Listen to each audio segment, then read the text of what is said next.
ñu ngi leen di nuyu di leen jaajëfal yéen ñuy suivre chaîne bi di xalaat TV ñu leen di dalalaat ci seen jànkatu bés bi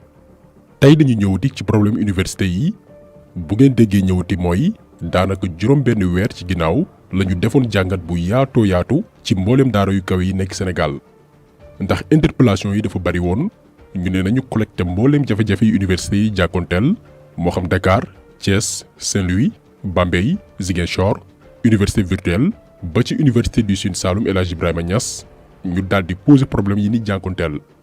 amoon yaakaar ni ñi nga xam ne ñoom la ñu dénk njàngam kaw mi bu dee ni avenir étudiants yi moo leen ñor daañu ci trouver ay solution mais neexul a wax la vérité mooy dafa am benn système bu fi nekk boo xam ni objectif bi nekkul assurer étudiants yi avenir bu baax expliqué woon nañ ko ci vidéo bi ñu defoon ci université yi stratégie bi mooy jël bachelier yëpp ñi am bac yëpp orienté leen ci université publique yi nga xamante nii ministère de l'enseignement supérieur moo gën a xam ni fees na dell mënatuñ supporter li mu étudiants yi leen di sëf léegi ci surnombre boobu noonu njàng mu baax mënu fa am ñun ñëpp gis nañ niveau enseignement supérieur bi pas parce que étudiants yi ñoo nulaar mais conditions yi ñuy jàngee moo àndul ak performance waxoon nañ ko fii suñu université yi dañuy suul ndaanaan ñun ñii ñëpp xam nañ ay copains wala ay copines de classe yoo xam ni CM ba lycée dañoo aayoon nekkoon de bons élèves ñu dem université mel ni ku musul jàng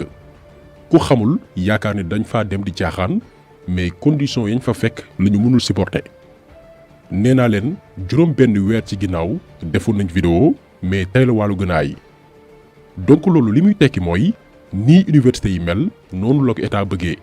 parce que seeni doom jàngewuñ fii ñoom seen yoon newul ci xale yi l'essentiel pour ñoom mooy chaque année nañu dajale bachelier yi yëpp tas leen ci mboolem université publique yi taxaw nag di ko bàkkoo naan orienté nañ ñëpp mais ñooñu ñu orienté 2 ans après boo delluwaatee université 80% yi dàq nañ leen dañuy abale mayaat yeneen bachelier yi ñu war a sacrifier waat du gàtt lii mooy système de l'enseignement supérieur au Sénégal sacrifier ay avenir u jeune li sabab vidéo bi nag mooy li nekk di xew actuellement université Bambey ba yeneen daara yu kawe yu ci mel ni UCAD ak UGB ñoom itam dugg ci di leen jàppale Sénégal nag bu as mbir ne këtt na jonn duñu dem xool lan mooy origine bi lépp fa mu tàmbalee ci lii lañ bëgg a ñëw nag notamment li nekk di xew université bu Bambey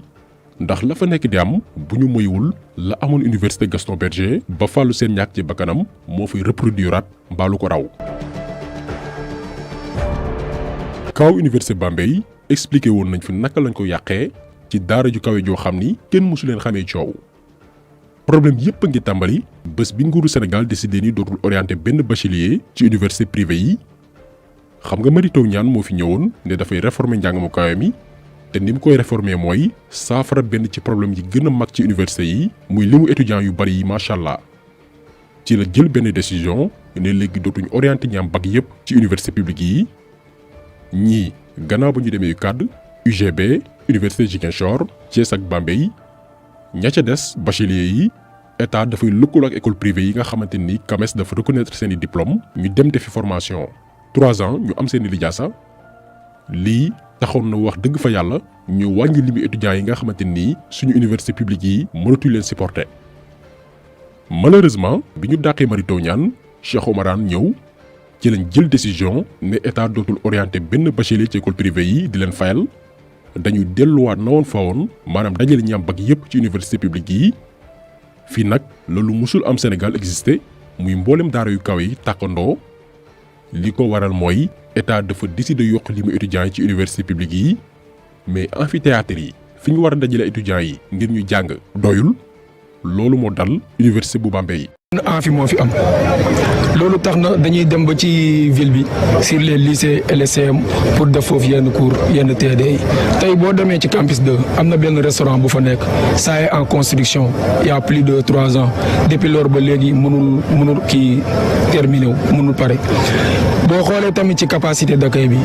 déjà daaw bañ fii nekk amuñu woon logement bu doy ren ministre bi envoyé waat na fi presque 3000 étudiants boo demee ville ay nekk 35000 voire 40000 te étudiants yi la plupart sont des nouveaux bacheliers amaguñu bourse. gannaaw lii étudiants yi boole leen neex ak leen naqari lépp toog muñ te xam ne lu métti yàggul ne suñuy petit frère ak suñuy petite sœur ñoo fi ñëw doon bees nañu leen yaatal donte conditions yi métti na lool mais nañu wëy di sooxaale ak ñoom parce que li dangereux ci méthode yi état yi di def mooy dafay jéem a jaxase étudiants yi les anciens ak nouveaux bacheliers yi nga xamante ni ñoo ngi door am seen premier diplôme universitaire ndax nouveaux bacheliers yi ñoom bu ñu xamul dañuy yaakaar ni état def na wareefam ndax orienté na leen léegi seeni mag yi ñu fekk si ñooy problème bi alors que demeewul noonu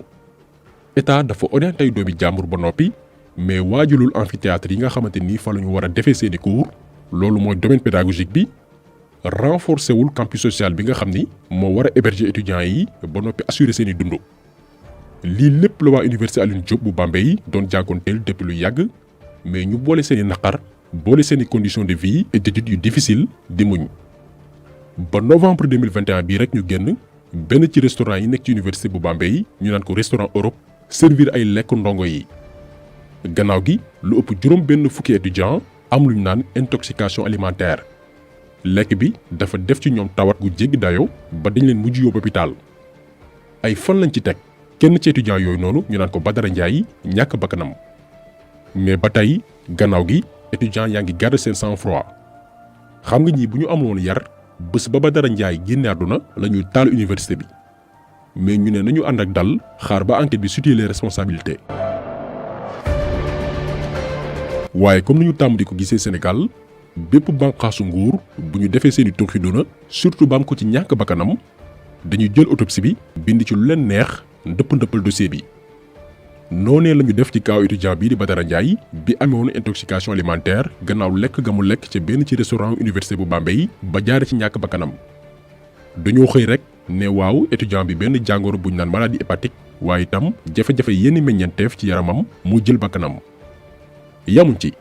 restaurant ba xale bi lekkee woon ba ñàkk bakkanam ñu naan ko restaurant Europe dañ ko ubbiwaat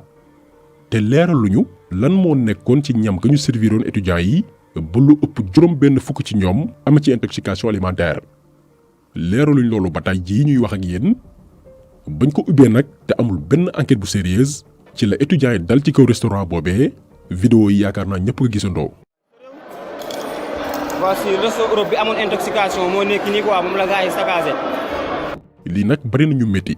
bañ ciy saaga étudiants yi di leen tax lu nekk mais leeraluñu lan moo nekk ci ginnaaw lii lépp. restaurant bii ngeen di seen ci la étudiant bi naan Badara Ndiaye ak yeneen i naataangoom lekkee woon ba amee ci feebar ñu yóbbu leen hôpital gannaaw gi moom Badara Ndiaye ñàkk bakkanam ñu lànk ne duñu def ay investigation ci lekk gi ñu joxe étudiants yi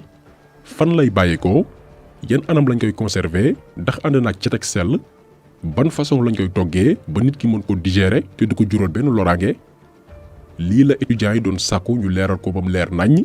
ndax newul la première fois étudiant lekke ci benn restaurant wu mboolem université yi nekk Sénégal jógee ci am ay mettitu biir mbaa yeneen i feebar bari na ay étudiant moo xam université boo mën a jël Sénégal bu dem consulter médecin ñu ne leen wàññi leen lekk bi ngeen di lekk ci restaurant université yi lii du université Bambey dongo mais mboolem daara yu kaw yi nekk Sénégal la mais kaw Bambey moo gën a critique ndax dafa am ko ci ñàkk bakkanam mais dañoo lànk ni duñu tëj restaurant yi wutal étudiants yi beneen alternative le temps que ñu ubbi benn investigation benn enquête leeral xeetu lekk yii ñu leen di jox fan lay bàyyeekoo ak ban anam lañ koy conserver laataa ñu koy togg di ko jox ay doomi aadama ñu koy dugal seen biir dañoo lànk bañ ba tëdd ci suuf ne duñu def ay enquête ci mbir moomee lii nag li muy signifié mooy jàppewuñu étudiants yi nit joxuñu leen cër bakkanu étudiant lañ ne amul benn njariñ lii mooy dëgg parce que suñu autorités yi seeni doom jàngewuñ ci université yi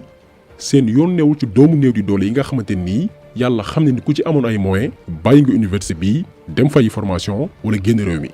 ñàkk pexe moo leen bàyyi ci université yi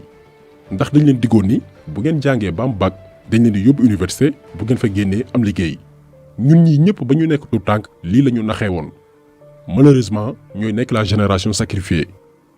Sénégal nag ngay gis étudiant bu deewee ci restaurant gannaaw lañ ko fa jox mu lekk du choqué kenn te moonte bakkanu doomi aadama la ñuy wax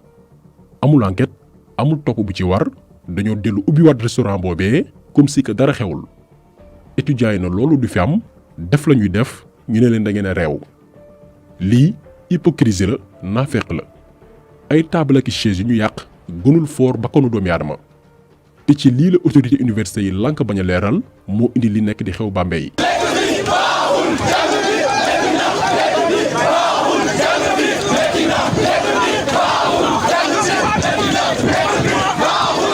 lii ngeen di seen marché la bu étudiants yu Bambey yi organisé woon ay semaine ci ginnaaw fin novembre xam nga li yàgg na am na ay semaine xeexuñu sànniwuñu xeer taluñu pëna yàquñu alalu jàmbur seeni morceau yu xonk ak seeni pancarte lañu yor nee na autorité yi leeral lekk yu bon yi leen di servir ñu ko dugal seen biir bu suñu njiit di bëggoon jàmm moment bii la ñuy saafara seeni càkkutéef jàmm na ñooy mais dañ leen tànqamdu faalewuñ leen parce que wax nañ leen ko sànq jàppewuñu étudiants yi nit ay mala la leen considéré comme que nag ku ne ca la nga yëngu nga mën a kaase ngir jot say droit exemple transporteur yi rek misaal la bañ gaaree seeni oto kenn demul kenn dikkul la leen état woo ngir waxtaan étudiant Bambey yi ne ñoom comme que kenn faalewu leen léegi jàng dootul am ci université bi examen yi naka noonu l'irresponsable le minable recteur Mahi Diaw jàpp leen bu baax tur bii Mahi Diaw ngir ëllëg lépp lu xew ñu xam kan moo nekk responsable bi